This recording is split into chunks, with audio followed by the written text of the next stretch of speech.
Prezados filósofos e filósofas, tudo bem? Eu já agradeço pela atenção, pelo seu tempo.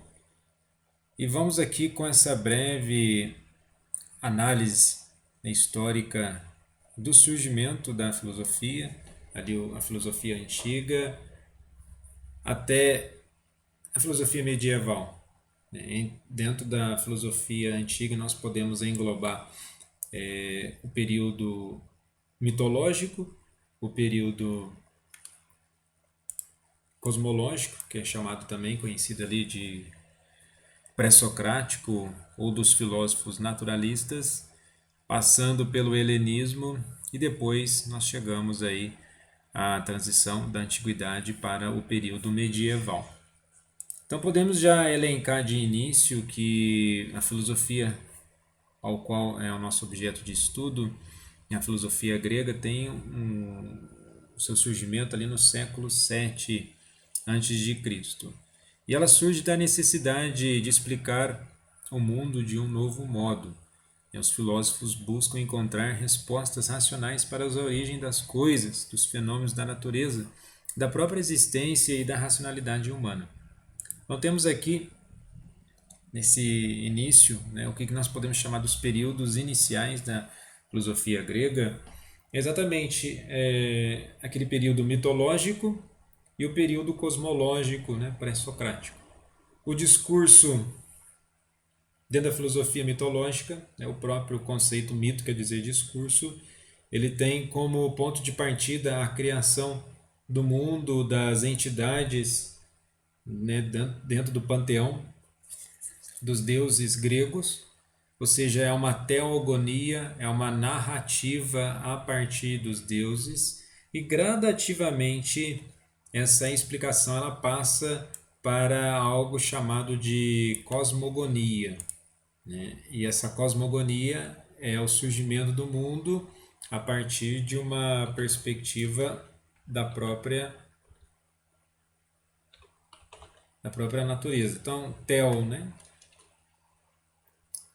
dos deuses, e depois cosmogonia, as forças primordiais do surgimento do mundo estão na própria natureza, que já nos leva para o período pré-socrático. E esse período pré-socrático ele traz, e devemos também entender que a Grécia, dividida nas suas cidades-estados, nesse período pré-socrático, do século 7 a.C. até o século 5, corresponde exatamente naquele momento onde não ocorria necessariamente uma preocupação acerca da antropologia, ou seja, da manifestação cultural, da existência do ser humano enquanto ser humano. E a escola, havia várias escolas na Grécia, as principais escolas filosóficas da filosofia antiga. Nós temos ali exemplo na escola jônica, que o próprio Tales de Mileto está nessa região, a escola itálica. E por que citar Tales de Mileto, assim como outros pensadores? Ele é considerado o precursor do pensamento cosmológico, ou até mesmo desse ponto de partida, questionamento filosófico. E ele tem como elemento primordial a água. E se pararmos para pensar, quando ele traz esse elemento como fonte de tudo, temos um elemento, ele não vai conseguir explicar por todo onde é a origem da água, mas ele diz que a partir de uma observação da natureza, da onde existe a manifestação de vida, o fenômeno da vida, existe água. Então já é uma questão da physis, a física, uma explicação física acerca da realidade. Temos aí Anaxímenes, que vai falar que é o ar, a questão do oxigênio. Temos depois o próprio Heráclito, que vai colocar e propor que é o fogo. Ou seja, esses três, o que eles têm em comum, o pensamento deles, é exatamente que são elementos diferentes da natureza, mas se pararmos para pensar que na água existe o oxigênio, no próprio ar, né, é o oxigênio, e no fogo nós temos a questão da combustão, que também tem ali uma presença de oxigênio em um outro formato. Então, o que eles têm em comum é que o ponto principal, né, a physis, né, ela é em comum. Esse princípio da formação, né, do mundo e da própria natureza, né? Então temos esse elemento, né, a partir da physis. E a partir desse questionamento, eles começam a entender que cada vez mais é exatamente pela observação da própria natureza e os fenômenos ocorridos no mundo que o ser humano vai entender melhor como que surgiram as coisas, certo? Saindo do período esse período mitológico, né? Então qual que é a busca do conhecimento, né? Essa mudança. O foco é colocar a razão humana a serviço do entendimento, né, da arquê, do princípio das coisas, assim como a physis. Mas gradativamente vai ocorrendo, né, uma transição. Então ele vai por etapas, né? Mitologia, um discurso ainda pré-científico, não muito aprofundado, racionalizado. Surge então a cosmologia, que já é essa transição, né, para um pensamento racionalizado, né, filosófico. E por de fato, né, surge aí, dentro ainda da filosofia antiga, nós podemos chamar de filosofia clássica antiga, né, que são os três principais, né, Sócrates, Platão e Aristóteles. Um é mestre do outro aí nessa sucessão. Nesse aspecto, quais são as diferenças? Né? Sócrates ele tem uma preocupação acerca da conduta do ser humano, a questão da ética, então podemos chamar da filosofia socrática uma filosofia antropológica. Platão, uma filosofia acerca do conhecimento em si, a manifestação do conhecimento. Então podemos chamar até mesmo de uma filosofia da psicologia, né? Psique, a alma, a razão do ser humano.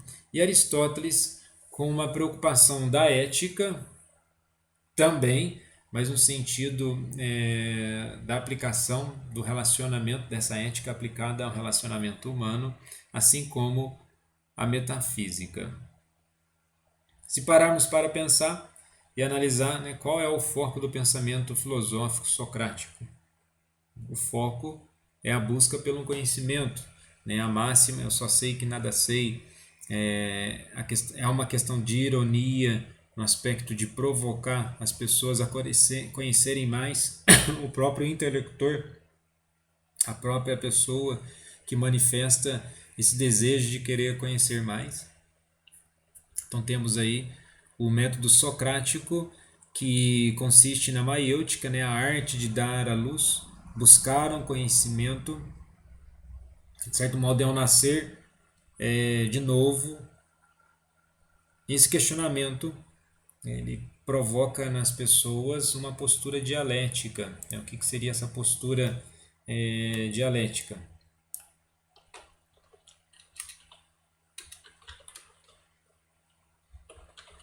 Essa postura dialética, né, o que seria dialética, assim, de modo resumindo, é um conceito de opostos, né? Os opostos eles se relacionam. E é exatamente aí, né, que Sócrates ele preocupa com a busca do conhecimento. Então esse conflito originado, né, de contradição entre princípios teóricos, ele traz exatamente uma necessidade do diálogo. É pelo diálogo que vem um surgimento, um entendimento da verdade. Então a postura dialética é a oposição de conceitos para você entender melhor o que é a luz. É preciso ter ali uma noção de escuridão, e isso fica mais visível no pensamento platônico. Mas o método socrático, que nós temos que ter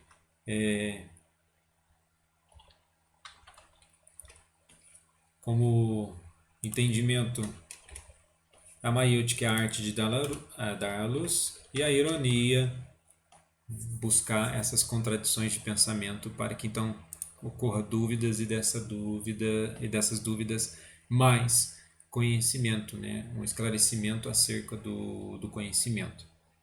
Isso em Sócrates. Depois em Platão, existe um dualismo.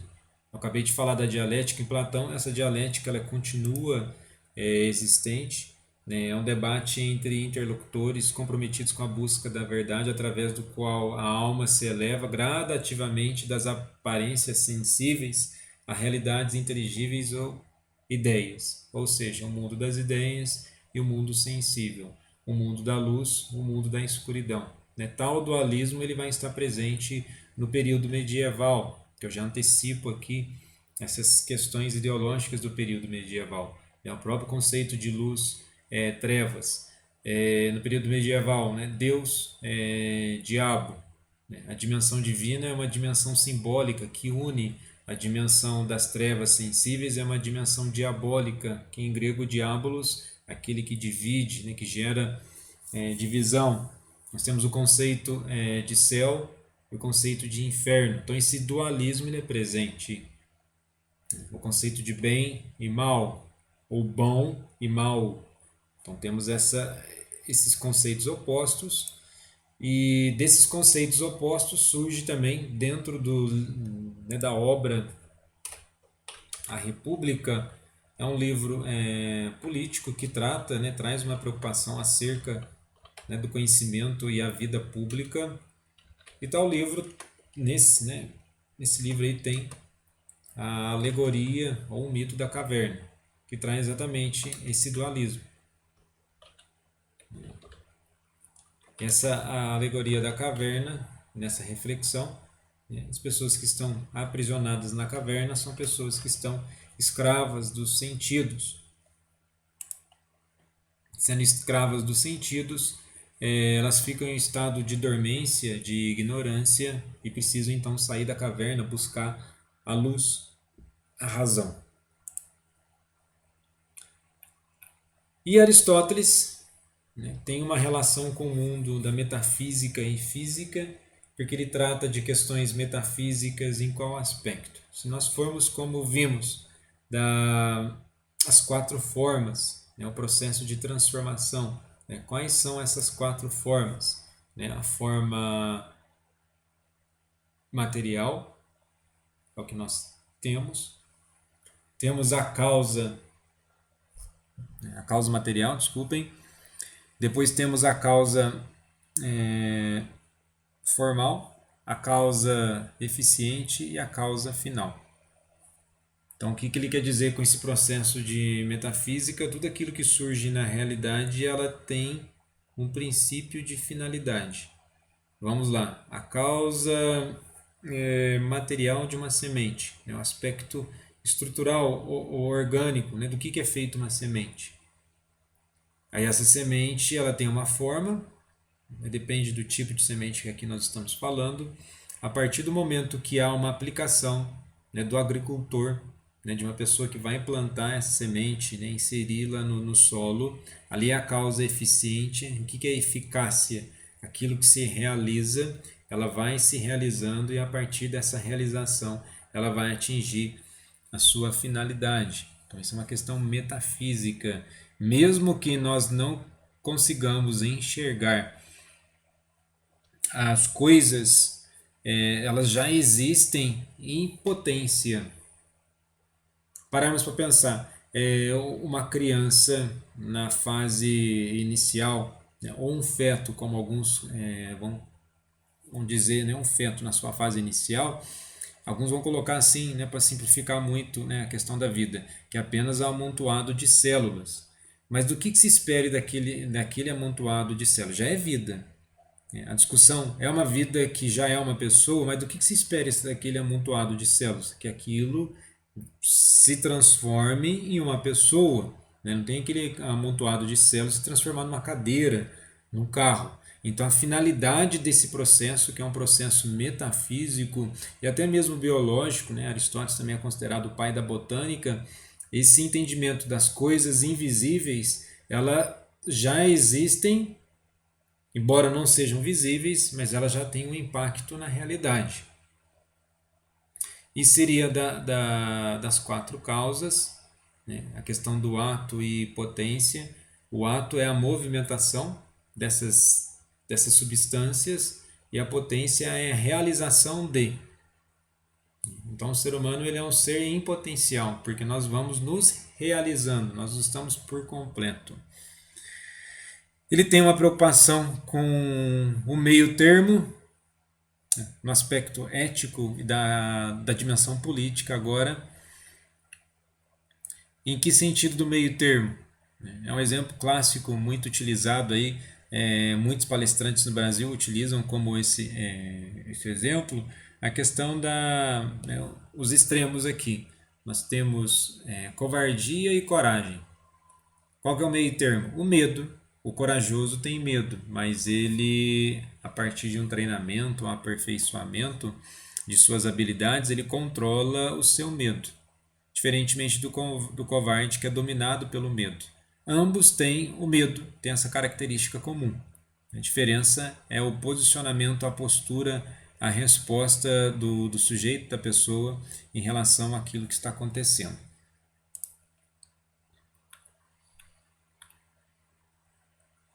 E na sequência, nesse caminhar filosófico, temos uma característica, saindo agora do período antigo, inicial dos clássicos, temos o helenismo, que é a expansão da cultura grega para as outras regiões do mundo. É um período aí de Alexandre Magno, né, 313 até 326 a.C., esse expansionismo não só territorial, militar, mas também cultural. Então, marcante é isso. Hellenizem a cultura grega. Né? E quais seriam as principais escolas filosóficas? Nós temos aí, inicialmente, nós podemos chamar de ceticismo, né? O pirronismo. Né? O que é o cético? Aquele que se mantém à distância de conceitos absolutos. Ele sempre vai ter um questionamento acerca dos conceitos. Né? Pirronismo por causa do seu fundador, mas o ceticismo seria isso.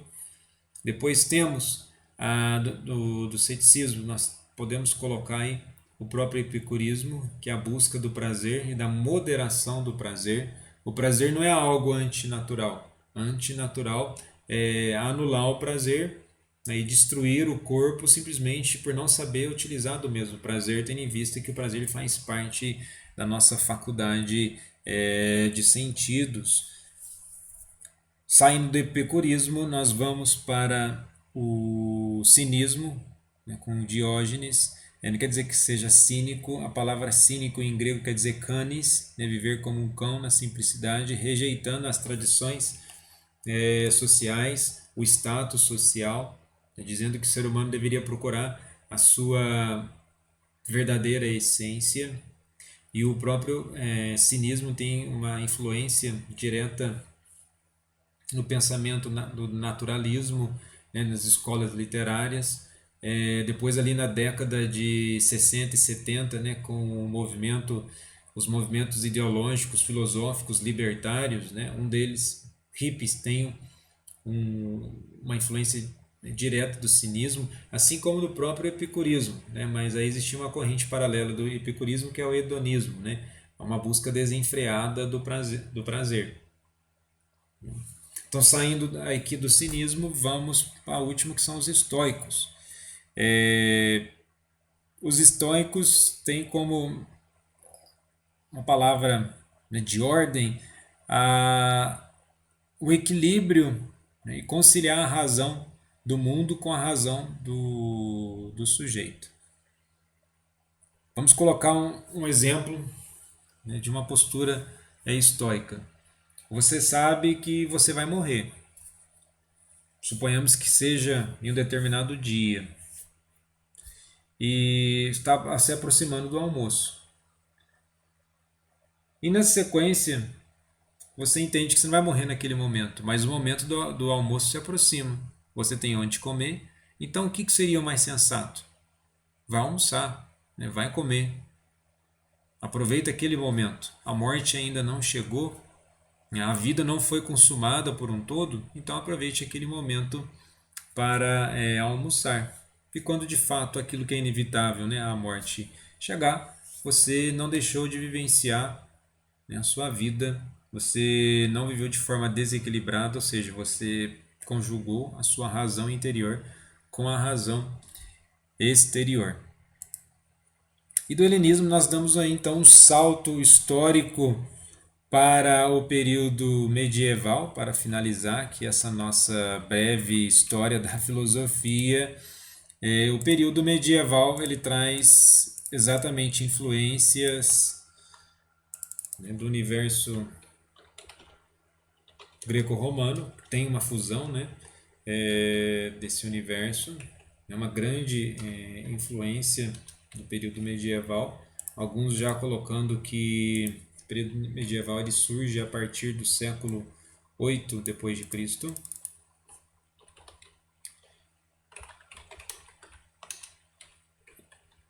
Tanto que depois, com o Renascimento, há um resgate desses valores, né, desses conceitos. Então temos essa influência greco-romana, esses pensadores, a partir do período medieval, né, a consolidação do cristianismo na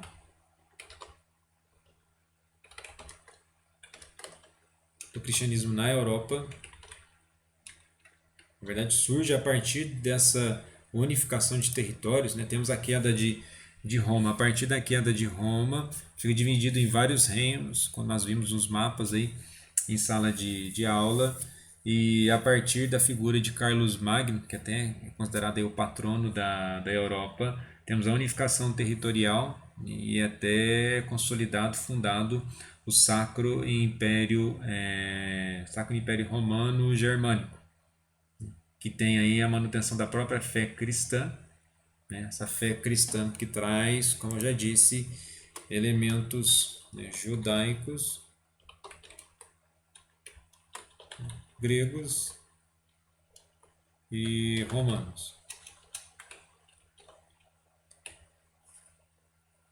Isso se espalha e, novamente, até essa forma de espalhar, temos uma teoria política nesse período medieval.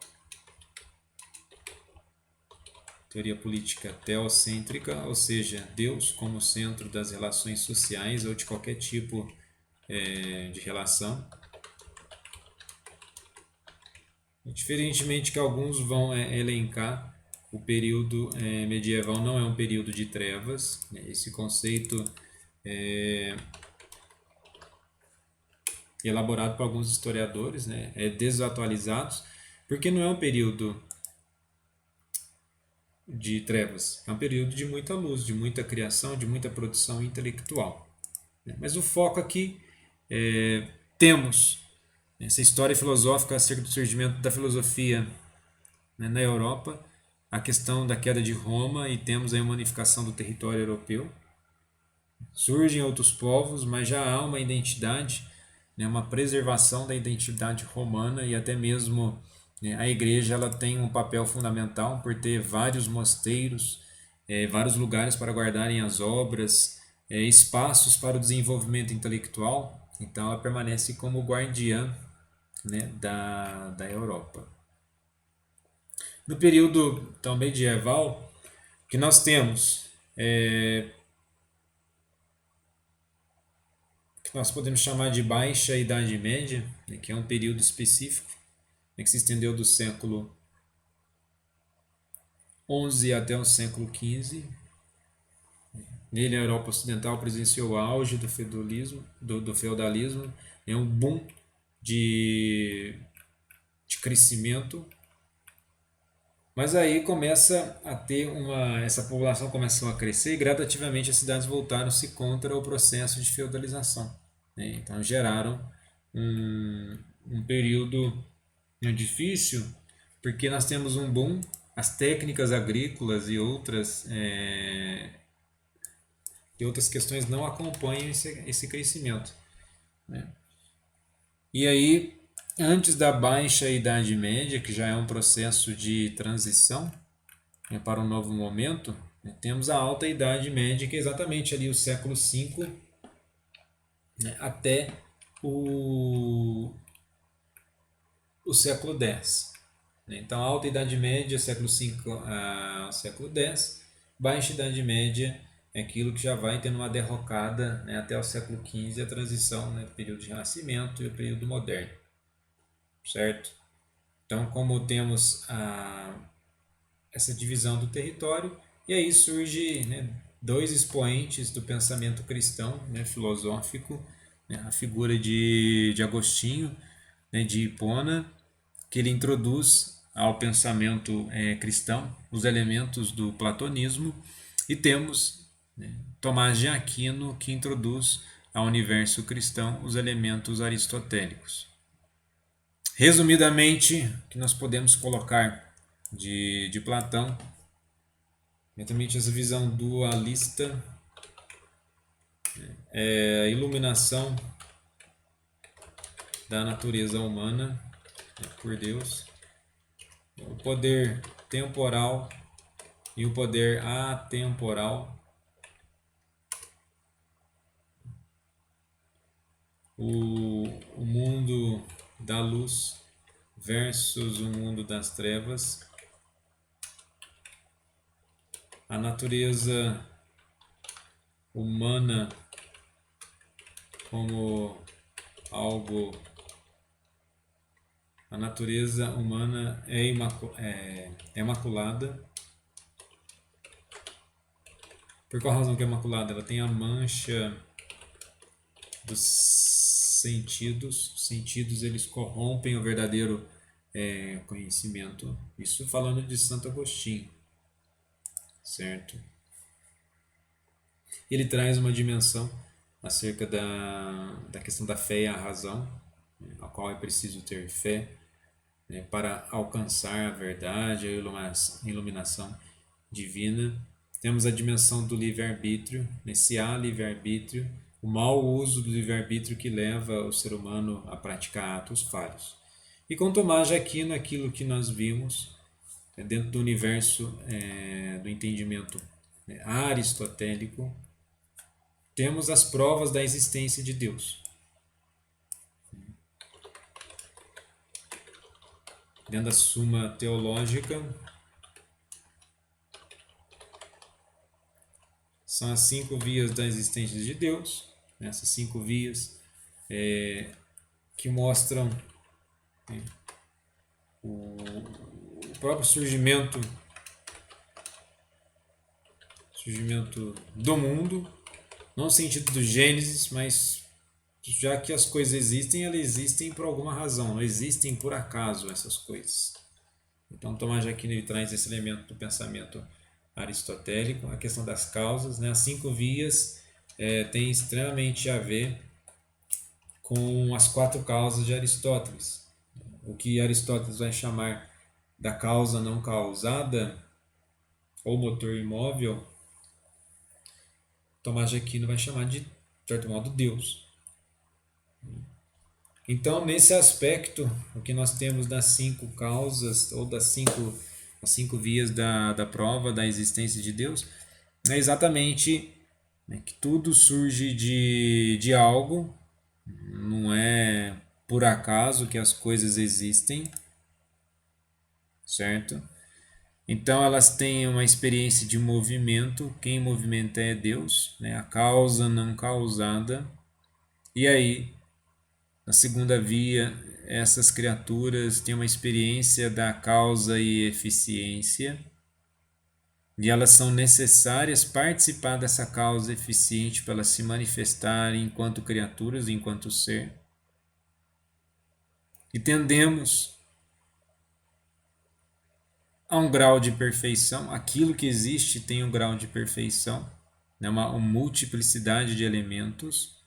E a quinta via, as criaturas estão finalizadas, elas todas experimentam uma ordem no universo, não estão aí por acaso, jogadas no universo por acaso. Tomás ele também preocupa com a questão da política e a teleologia. O que seria a teleologia? A finalidade do ser humano. Qual que é a finalidade do ser humano? Alcançar o sumo bem, né, e a vida eterna, tendo a dimensão, né, do vocábulo né, cristão católico. Essa é a dimensão, né, até a filosofia medieval, é o que nós temos. Né? Mais à frente nós vamos estar analisando, né, a filosofia moderna, assim como a filosofia contemporânea. Qualquer dúvida, deixe aí no comentário ou é só me chamar. Mais uma vez, agradeço pela atenção.